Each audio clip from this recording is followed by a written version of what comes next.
ಮನುಷ್ಯನ ಮೇಲೆ, ವಸ್ತುಗಳ ಮೇಲೆ, ಮನೆಯ ಮೇಲೆ ಆಗಿರುವ ಮಾಟ ಪ್ರಯೋಗಗಳ ಪರಿಹಾರ ತಿಳಿದುಕೊಳ್ಳೋಣ ಬನ್ನಿ.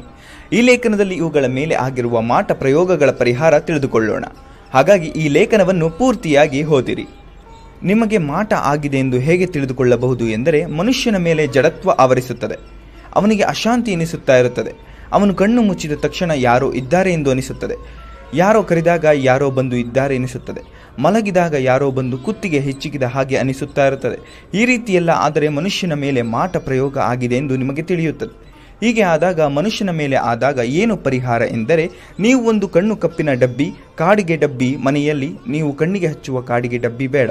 ಇದಕ್ಕಾಗಿ ನೀವು ಪ್ರತ್ಯೇಕವಾಗಿ ಬೇರೆ ಕಾಡಿಗೆ ಡಬ್ಬಿ ತೆಗೆದುಕೊಂಡು ಈ ಕಾಡಿಗೆಯನ್ನು ಹೆಣ್ಣು ಮಕ್ಕಳು ಎಡಕಾಲಿಗೆ ಹಾಗೂ ಗಂಡು ಮಕ್ಕಳು ಬಲಕಾಲಿಗೆ ಯಾರಿಗೂ ಗೊತ್ತಾಗದ ರೀತಿಯಲ್ಲಿ ಪಾದದಲ್ಲಿ ಹಚ್ಚಿಕೊಳ್ಳಬೇಕು.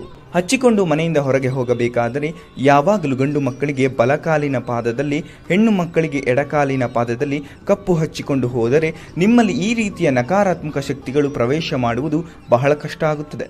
ಮತ್ತು ಇನ್ನೊಂದು, ಮನುಷ್ಯನ ಮೇಲೆ ಪ್ರಯೋಗ ಆಗಿದೆ ಎಂದು ಯಾವ ರೀತಿ ಗೊತ್ತಾಗುತ್ತದೆ ಎಂದು ನೋಡೋಣ. ಒಂದು ನಿಂಬೆ ಹಣ್ಣನ್ನು ತೆಗೆದುಕೊಂಡು ಪರಿಹಾರ ಮಾಡಬೇಕು. ಇದನ್ನು ತೆಗೆದುಕೊಂಡು ಒಂದು ಕರ್ಪೂರ ಇರಿಸಿ ಗುರುವಾರದ ದಿನ ಹಾಗೂ ಭಾನುವಾರದ ದಿನ ಯಾರಿಗೆ ಈ ಪ್ರಯೋಗ ಆಗಿದೆ ಎಂದು ನಿಮಗೆ ಅನಿಸುತ್ತದೆ ಅವರಿಗೆ ತಲೆಯ ಮೇಲಿಂದ ಈ ನಿಂಬೆ ಹಣ್ಣನ್ನು ಕೆಳಗೆ ತೆಗೆಯಬೇಕು. ಇಳಿಸಬೇಕಾದರೆ ದೇವರ ಹೆಸರು ಹೇಳಬಾರದು. ನಂತರ ನಿಮ್ಮ ಮನೆಯ ಹೊರಗೆ ಬಂದು ಈ ನಿಂಬೆ ಹಣ್ಣನ್ನು ಎಡಕಾಲಿನಿಂದ ತುಳಿದು ಹೊಸೆದು ಈ ನಿಂಬೆ ಹಣ್ಣನ್ನು 2 ಹೋಳುಗಳಾಗಿ ಮಾಡಿ ವಿರುದ್ಧ ದಿಕ್ಕಿನಲ್ಲಿ ಎಸೆಯಬೇಕು. ಹೀಗೆ ಎಸೆದಿದ್ದೇ ಆದಲ್ಲಿ ಈ ಮನುಷ್ಯನ ಮೇಲೆ ಮಾಟಾಮಂತ್ರದ ದೃಷ್ಟಿಯೆಲ್ಲ ಹೊರಟು ಹೋಗುತ್ತದೆ.